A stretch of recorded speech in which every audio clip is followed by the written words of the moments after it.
No vídeo da semana passada eu falei sobre os 5 erros que a paciente que eu atendi estava cometendo e por isso ela estava ficando com muito inchaço depois da cirurgia. Então eu vi que vocês tiveram muitas dúvidas, né, e me fizeram várias perguntas em relação a isso.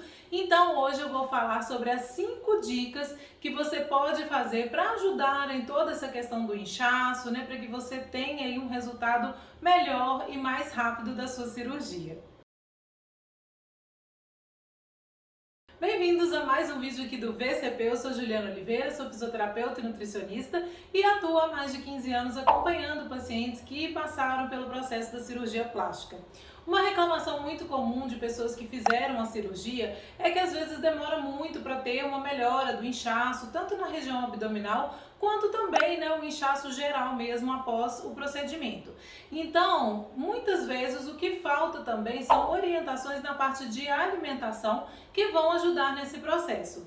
Por isso, hoje eu vou listar aqui as 5 dicas que eu acho importantes que vão ajudar para você que vai passar pelo procedimento, começar a fazer ali no pós-operatório para poder ajudar, para não ficar tão inchada, e você que já fez a cirurgia também começar a ver melhores resultados. Dica número 1, use chás. Os chás, eles ajudam muito nessa questão do inchaço, porque além de a maioria ter um efeito diurético, eles também ajudam muito na questão da inflamação. Então, tomar ali entre 2 e 3 xícaras de chás ao dia é muito interessante. Um dos chás que eu acho ótimo para essa questão mesmo do inchaço, né, no pós-operatório, é o chá de cavalinha. Porque além dele ter esse efeito diurético, ele também contribui para o processo cicatricial e também ajuda inclusive na saúde da pele, das unhas. Então é um grande aliado aí para o pós-operatório.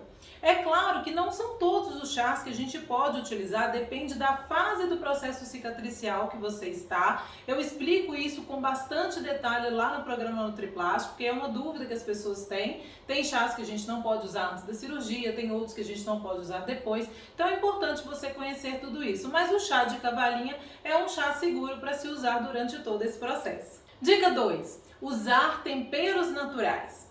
Muitas vezes eu vejo que os pacientes eles usam temperos prontos, né? Esses que a gente compra industrializado no supermercado, e esses temperos acabam tendo ali na composição glutamato monossódico com um alto teor de sódio, e isso acaba fazendo com que a gente retenha mais líquidos e sem saber o porquê. Então, usar temperos naturais, como por exemplo salsinha, cebolinha, alecrim, tomilho, enfim, manjericão, tem tantas opções que a gente pode usar. Outra opção que eu sempre dou para os meus pacientes é fazer o sal de ervas, onde a gente mistura ali várias ervas com o sal para poder diminuir mesmo a quantidade de consumo de sal durante o dia. 3. Sempre consuma fibras quando for consumir frutas ou doces.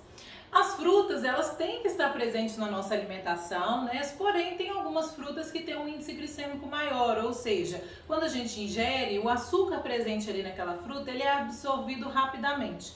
Todas as vezes que a gente tem esse pico, essa elevação nos níveis de açúcar no sangue, a gente tem também uma maior retenção do sódio e, consequentemente, de água. Então, a gente tende a inchar e o processo fica difícil.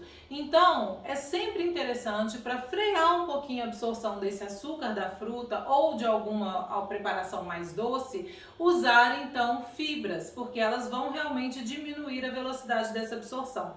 Quais fibras? Aveia, linhaça, chia, pode usar também o psyllium também, que é uma fibra bem interessante, é uma fibra solúvel que vai ajudar também nesse retardo dessa absorção. Então, sempre conciliar com o uso desses alimentos com as fibras para poder evitar esses picos de açúcar. Dica número 4. Consuma mais alimentos cozidos do que alimentos assados no forno na air fryer.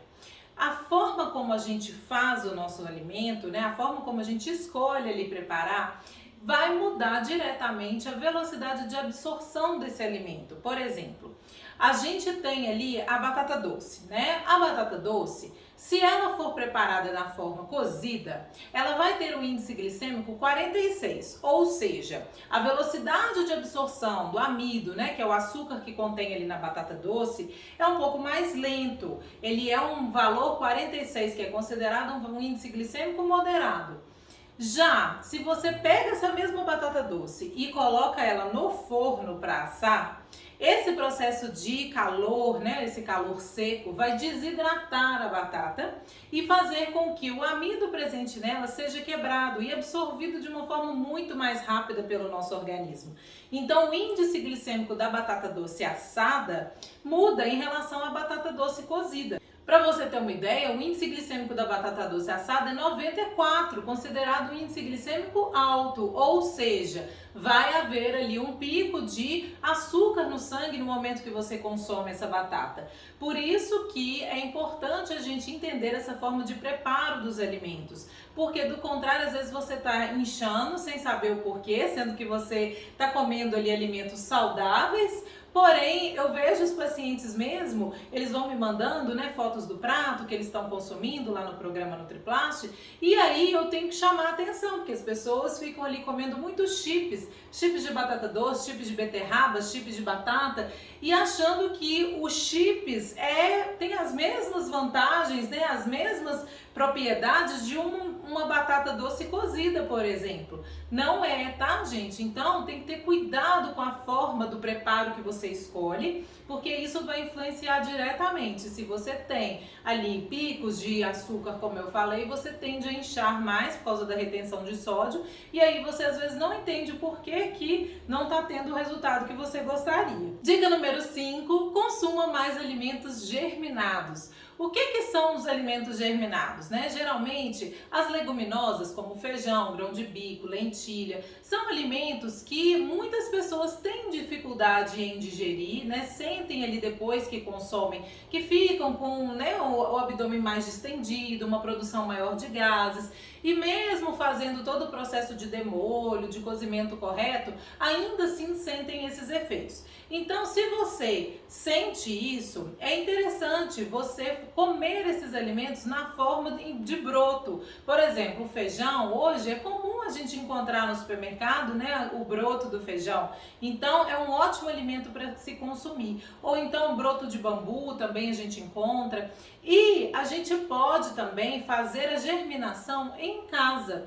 Lá no programa NutriPlast eu disponibilizo um e-book só sobre isso, como fazer esse processo de germinação, onde a gente pega, né, essas leguminosas e faz todo um processo ali de lavagem, deixa ali ela secando em uma temperatura correta, porque essa leguminosa, ela é uma semente, na verdade, ela vai brotar. E a partir daquele momento que ela brota, ou seja, que ela germina, todos esses efeitos, né, essas proteções que existem ali na semente, que pode causar esses efeitos mesmo, esses sintomas em algumas pessoas, eles vão diminuir. E o processo de germinação também faz com que esse alimento concentre muitos fitoquímicos, então ele é muito rico em antioxidantes, que vão também trazer um benefício enorme para a nossa saúde.